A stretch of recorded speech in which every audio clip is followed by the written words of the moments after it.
تفسیر القرآن آج کا سبق سورۃ الاعراف آیت نمبر 187 سے 188 تک۔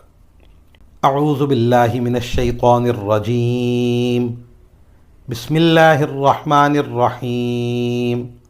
یسألونک عن الساعۃ ایان مرساہا قل انما علمها عند ربی لا يجليها لوقتها إلا هو ثقلت في السماوات والأرض لا تأتيكم إلا بغتة يسألونك كأنك حفي عنها قل إنما علمها عند الله ولكن أكثر الناس لا يعلمون قل لا أملك لنفسي نفعا ولا ضرا إلا ما شاء الله ولو كنت أعلم الغيب لاستكثرت من الخير وما مسني السوء إن أنا إلا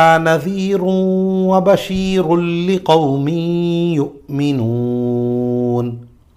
ترجمہ: اے رسول، لوگ تم سے قیامت کے بارے میں پوچھتے ہیں کہ وہ کب برپا ہوگی۔ کہہ دو کہ اس کا علم تو صرف میرے رب کے پاس ہے، وہی اسے اپنے وقت پر کھول کر دکھائے گا، کوئی اور نہیں۔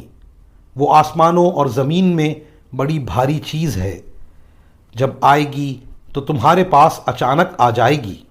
یہ لوگ تم سے اس طرح پوچھتے ہیں جیسے تم نے اس کی پوری تحقیق کر رکھی ہے۔ کہہ دو کہ اس کا علم صرف اللہ کے پاس ہے، لیکن اکثر لوگ اس بات کو نہیں جانتے۔ کہو کہ جب تک اللہ نہ چاہے میں خود اپنے آپ کو بھی کوئی نفع یا نقصان پہنچانے کا اختیار نہیں رکھتا، اور اگر مجھے غیب کا علم ہوتا تو میں اچھی چیزیں خوب جمع کرتا اور مجھے کبھی کوئی تکلیف ہی نہ پہنچتی۔ میں تو بس ایک ہوشیار کرنے والا اور خوشخبری سنانے والا ہوں ان لوگوں کے لیے جو میری بات مانیں۔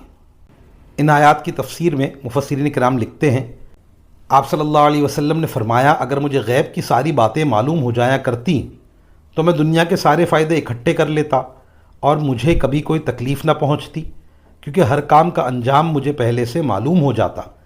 حالانکہ واقعہ ایسا نہیں ہے۔ اس سے معلوم ہوا کہ مجھے غیب کی ساری باتوں کا علم نہیں دیا گیا، البتہ جو باتیں اللہ تعالیٰ مجھے وحی کے ذریعے بتا دیتے ہیں ان کا مجھے بھی علم ہو جاتا ہے۔ یہ ان کافروں کی بھی تردید ہے جو پیغمبر کے لیے ضروری سمجھتے تھے کہ اسے خدائی اختیارات حاصل ہوں، اور ان لوگوں کو بھی تنبیہ ہے جو اپنے پیغمبروں کی تعظیم میں حد سے نکل کر انہیں خدائی کا درجہ دے دیتے ہیں، اور جس شرک کو مٹانے کے لیے انبیاء کرام علیہم السلام تشریف لائے تھے ان کی تعظیم کے نام پر اسی شرک کا ارتکاب کرنے لگتے ہیں۔ وآخر دعوانا ان الحمد للہ رب العالمین۔